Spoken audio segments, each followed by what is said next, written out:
his generosity crashed an economy. In 1320, It's not received well. And the receipts is out there, man. Yeah, receipts is out there. That's why I was like, damn, it's like... We're receipt generators. Big ass dogs off the tour bus, and he start walking the dogs. I guess the dogs got pissy walking them. Then one neighbor spotted him. So now I'm going up to him, don't come down here with that. Like, y'all stay up there. So Katt, one lady came up this house and was like, oh, Katt. He was asking her, was she all right? This, that, and the third. She was like, no, I ain't all right. I gotta get this, that, and that done. And to my house and blah, blah, blah. And she was like, she said something about how she liked the Katt coat.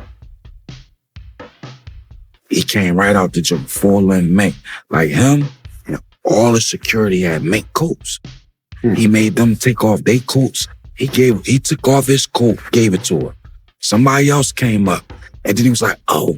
He took the dogs, put them back on the bus, ran back on the bus, came out with a briefcase and gave the lady the money. He came back to the spot. Now people coming out, different houses and all that. He got the briefcase, went in there, put the money in his pocket in his hoodie. And I believe, if not both of them, one of them big niggas took they coat off. He gave it to somebody. This was giving the money. Now I know what money is. 10. He talking to me. He look, get our money. He go down the joint, he inquiring on houses. He trying to buy 3 houses on the block. He walk back up the block, go that way. By the time he came back, he had no money on. That was like 200. Easy, if not more. That's the people's champ right there, man. They talk about that shit to this day. That's crazy. And I ain't lived out there in forever. That's crazy. Yeah, he did that. But you are very generous though. Like you are very generous with your time and actually your fucking money, which is very hard to do in this industry, right? Or these industries. Like how you so generous in this type of cutthroat industry? How do you maintain that same sort of like alpha level of being the number one, but also had that generosity? You know, you speak about all the comedians you bring on tour. Right. A lot of very famous comedians will tell stories about how you've looked out for them and like have never looked for, acknowledgement or praise, have done stuff in quiet to take care of folks. Like, there's that balance. How do you sort of maintain that, and why is that important to you? Truthfully, I'm not that generous. I'm not a generous natured person, but I do enjoy following a contract, right? And so personally, I have a contract with God, and the part of the contract that God has to follow requires certain things in my life. And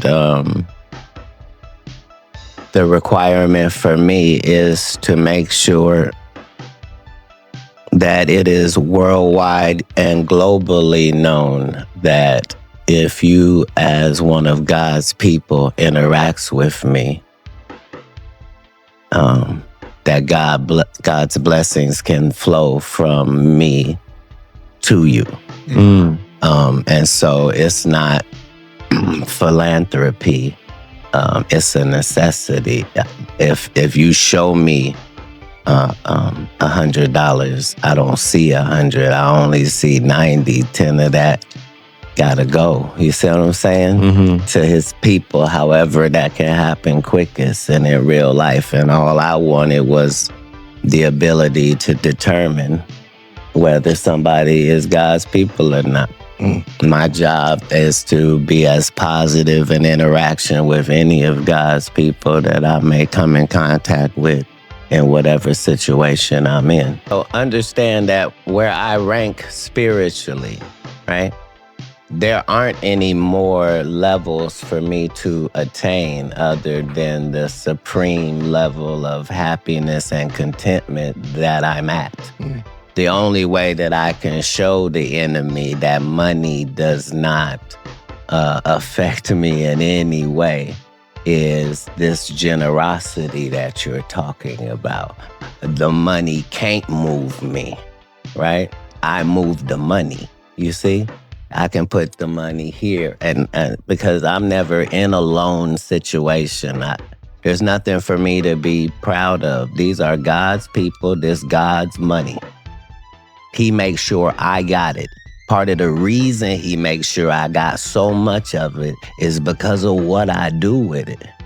This why the op hate me. Because I'm a motivating factor and an asset to it. I come to bring, that's what I bring. Generosity crashed an economy. In 1324, Mansa Musa, ruler of the Mali Empire, went on a legendary pilgrimage to Mecca. He rolled with tens of thousands of people and brought so much gold, he made it rain in every city he passed.